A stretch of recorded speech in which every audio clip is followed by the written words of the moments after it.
Dear audience, আসসালামু আলাইকুম। Geotechnical ইঞ্জিনিয়ারিংয়ের ধারাবাহিক ক্লাসের অষ্টম ক্লাসে আপনাদের সকলকে জানাই স্বাগত। আজকের ক্লাসে আমি টাইপ 2 এর 1 নম্বর ম্যাথটি সমাধান করে দেব। তো এখানে আপনারা 1 নম্বর ম্যাথটি দেখতে পাচ্ছেন। টাইপ 1 এর যে ম্যাথগুলো ছিল, অর্থাৎ ফাউন্ডেশন বইয়ে টাইপ 1 এর যতগুলো ম্যাথ ছিল সবগুলো ম্যাথ কিন্তু আমি ধারাবাহিকভাবে সমাধান করে দিয়েছি। তো আজকের ক্লাসে আমি এই ম্যাথটি সমাধান করে দেব। তো এখানে আপনারা প্রশ্নটি দেখতে পাচ্ছেন, একটি মাটির নমুনার জলীয় অংশ 15% এবং আয়তনিক একক ওজন 2000 কেজি পার ঘনমিটার, আপেক্ষিক গুরুত্ব দেওয়া আছে 2.65। অর্থাৎ এখানে প্রশ্নে আমাদের 3টি মান দেওয়া আছে। তো এখানে জলীয় অংশ ওমেগার মান দেওয়া আছে এবং আয়তনিক একক ওজন গামার মান দেওয়া আছে এবং আপেক্ষিক গুরুত্ব জি এর মান দেওয়া আছে। আমাদের প্রশ্নে চেয়েছে গামা ডি অর্থাৎ মাটির শুষ্ক একক ওজন এবং মাটির ভয়েড রেশিও ই, তারপর হচ্ছে পরোসিটি এন এবং সম্পৃক্ততার মাত্রা এস আর এটা চেয়েছে, এবং সর্বশেষ এসি অর্থাৎ এয়ার কন্টেন্ট বা বাতাসের পরিমাণ কত এটা চেয়েছে আমাদের কাছে। তাহলে চলুন ম্যাথটি সমাধান করা যাক। প্রশ্নে আমাদের যে তথ্যগুলো দেওয়া ছিল সেগুলো এখানে আমি ডান পাশে লিখে নিয়েছি। অর্থাৎ আমাদের জলীয় অংশের পরিমাণ দেওয়া ছিল 15%, এটা হচ্ছে ওমেগার মান, এবং আয়তনিক একক ওজনকে যেহেতু গামা দ্বারা প্রকাশ করা হয় এই জন্য এটা হচ্ছে গামা ইকুয়াল 2000 কেজি পার ঘনমিটার, এবং আপেক্ষিক গুরুত্ব দেওয়া ছিল 2.65। তো এই 3টা তথ্য আমাদের দেওয়া ছিল প্রশ্নে, এবং আমাদের প্রশ্নে চেয়েছে গামা ডি ই, তারপর হচ্ছে এন, সম্পৃক্ততার মাত্রা এস আর এবং এয়ার কন্টেন্ট এসি, এটা আমাদেরকে চেয়েছে প্রশ্নে। তো এটা যদি আমি সমাধান করতে যাই তাহলে দেখেন, শুরুতেই আমাদের যে জিনিসটি বুঝতে হবে, এখানে কোন সূত্রটির সাহায্যে আমরা গামা ডি বের করব। তো গামা ডি নির্ণয়ের আমরা 2টা সূত্র জানি। একটা হচ্ছে এরকম, আমরা জানি gamma equal to gamma D plus gamma D into omega. তো এখান থেকে আপনারা এটা বের করতে পারেন, gamma D equal to gamma divided by 1 plus omega. অর্থাৎ এখান থেকে গামা ডি কমন নিয়ে এখানে 1 প্লাস ওমেগা থাকবে, এবং এটাকে যদি আমরা বাম পাশে ভাগ করে দিই তাহলে সূত্রটি এরকম দাঁড়াবে। তো এইটা হচ্ছে একটা সূত্র, এই সূত্রের সাহায্যে আপনারা গামা ডি বের করতে পারবেন। এবং আরেকটি সূত্র আমরা জানি, gamma D equal to G into gamma W divide by 1 plus E, এটা আমরা জানি। তো এই সূত্রের সাহায্যে কিন্তু আপনারা গামা ডি এখান থেকে বের করতে পারবেন না, কারণ হচ্ছে এখানে যেহেতু আমাদের ই এর মান জানা নাই, এই জন্য আপনারা এই সূত্রটা অ্যাপ্লাই করতে পারবেন না। এখানে অবশ্যই আপনাদেরকে এই সূত্রের সাহায্যে গামা ডি বের করতে হবে। তো এই সূত্রটি যদি আমরা অ্যাপ্লাই করি তাহলে গামা ডি ইকুয়াল টু আমরা লিখতে পারি gamma divided by 1 plus omega. এখানে সবগুলো মান যেহেতু আমাদের জানা আছে, তো গামার মান দেওয়া আছে 2000 এবং নিচে 1 প্লাস, এখানে ওমেগার মান যেহেতু 15% দেওয়া আছে, সমাধান করার সময় অবশ্যই কিন্তু এটা ভাঙিয়ে নিতে হবে। অর্থাৎ 15কে 100 দ্বারা ভাগ করলে যেটা থাকবে সেটাই অবশ্যই সমাধানে ব্যবহার করতে হবে। তাহলে এটা হচ্ছে 0.15। তো এখানে ওমেগার মান বলবে 0.15। তো এটা যদি আপনারা সমাধান করেন তাহলে গামা ডি এর মান পেয়ে যাবেন 1739.13 কেজি পার ঘনমিটার।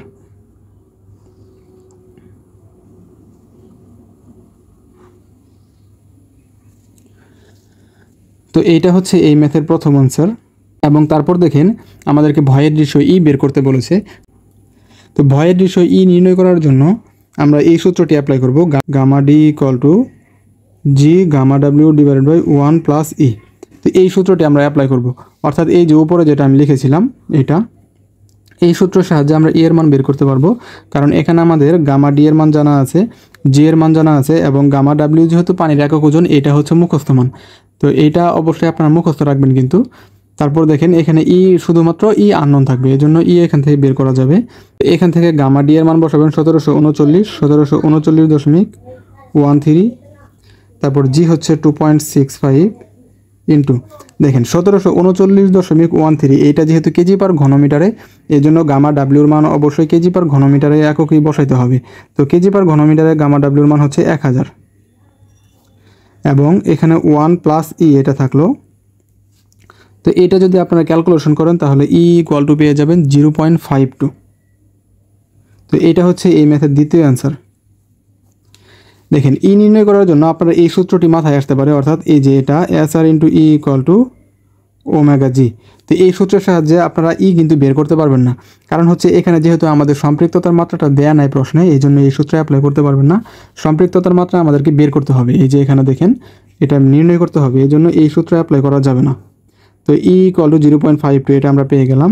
এখন আমাদেরকে এন এর মান বের করতে বলেছে, অর্থাৎ porosity N equal to what.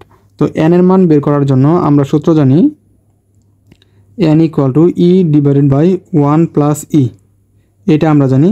যেহেতু ই এর মান আমাদের জানা আছে 0.52, তো এখানে যদি আপনারা ই এর মানটা বসিয়ে দেন তাহলে এটার মান পেয়ে যাবেন 0.342, 0.342 এইটা পেয়ে যাবেন। তো পরশুটিকে যেহেতু শতকরাতে প্রকাশ করা হয়, এজন্য এটাকে আপনারা 100 দ্বারা গুণ করলে 34.2% এটা আপনারা পেয়ে যাবেন। তো এইটা হচ্ছে পরশুটি আরেকটা উত্তর। তারপর দেখেন এখান থেকে আপনারা এই সূত্রের সাহায্যে কিন্তু আপনারা পরশুটি বের করতে পারবেন, অর্থাৎ এই যেটা আমরা জানি যেটা E equal to N divided by 1 minus N. তো এইখানে যেহেতু ই এর মান জানা আছে আমাদের 0.52, তো এই সূত্রের সাহায্যে আপনারা এন এর মান বের করতে পারবেন। যেভাবে বের করেন আপনারা এই অ্যান্সারটাই পাবেন, 0.342 এটাই পাবেন। তো এটা আমি দেখালাম না, আপনারা চাইলে এই সূত্র দিয়েও করতে পারেন। তারপর হচ্ছে এস আর এর মানটা আমরা বের করব। তো এস আর এর মান বের করার জন্য দেখেন আমাদের এই সূত্রটা অ্যাপ্লাই করতে হবে, S R into E equal to omega G, এটা আমরা জানি। তো এখানে আমাদের ওমেগার মান জানা আছে, জি এর মানও জানা আছে এবং ই এর মান জানা আছে। তো এখান থেকে আপনারা সম্পৃক্ততার মাত্রা এস আর পেয়ে যাবেন। তো এটা আমরা লিখতে পারি S R equal to omega G divide by E. তো এখানে ওমেগার মান আমাদের হচ্ছে 0.15, এটা আমাদের প্রশ্নে দেওয়াই ছিল, এবং জি এর মানটাও প্রশ্নে দেওয়া ছিল 2.65। নিচে হচ্ছে ই এর মান হচ্ছে 0.52। এটা যদি আপনারা ক্যালকুলেশন করেন তাহলে এখান থেকে সম্পৃক্ততার মাত্রা পাবেন 0.764। তো সম্পৃক্ততার মাত্রাকেও পার্সেন্টেজ আকারে প্রকাশ করা হয়, এই জন্য এটাকে 100 দ্বারা গুণ করলে 76.4% এটা পেয়ে যাবেন। তো এইটা হচ্ছে এই ম্যাথের আরেকটা উত্তর। তারপর আমাদের কাছে চেয়েছে এসি, অর্থাৎ এয়ার কন্টেন্ট বা বাতাসের পরিমাণ এসি, এটার মান চেয়েছে। তো আমি কিন্তু সূত্র দেখিয়েছিলাম, এই যে এটা এস আর প্লাস এসি, অর্থাৎ এয়ার কন্টেন্ট এবং সম্পৃক্ততার মাত্রা আপনি যদি যোগ করেন তাহলে এটার মান 1 থাকবে, এটা সবসময়, এবং এটা হচ্ছে চিরন্তন সত্য জিওটেকনিক্যাল ইঞ্জিনিয়ারিংয়ে। তো এই জন্য আপনারা এই সূত্রের সাহায্যে এখান থেকে এসি এর মান বের করতে পারবেন, কারণ আমাদের সম্পৃক্ততার মাত্রা জানা আছে, অর্থাৎ সম্পৃক্ততার মাত্রা কিন্তু আমরা মাত্রই বের করলাম। সম্পৃক্ততার মাত্রা এস আর ইকুয়াল টু 0.764। তো এখানে সম্পৃক্ততার মাত্রার মানটা বসান 0.764 প্লাস এসি ইকুয়াল টু 1, তারপর লিখবেন এসি ইকুয়াল টু 1 মাইনাস 0.764। তো এখান থেকে এটা যদি আপনারা ক্যালকুলেশন করেন তাহলে এটার মান পাবেন 0.236। এয়ার কন্টেন্ট এসি এটাকেও সাধারণত পার্সেন্টেজ আকারে প্রকাশ করা হয়, এই জন্য আপনারা এই মানটাকে 100 দ্বারা গুণ করলে পাবেন 23.6%। এটা হচ্ছে এই ম্যাথের সর্বশেষ অ্যান্সার। তো আশা করছি আপনারা এই ম্যাথটি বুঝতে পেরেছেন। যদি কোথাও না বুঝতে পারেন তাহলে অবশ্যই ভিডিওর কমেন্টে জানাবেন, অথবা ভিডিওতে দেওয়া হোয়াটসঅ্যাপ নাম্বারে আপনারা নক করতে পারেন। সকলকে অনেক অনেক ধন্যবাদ। আল্লাহ হাফেজ।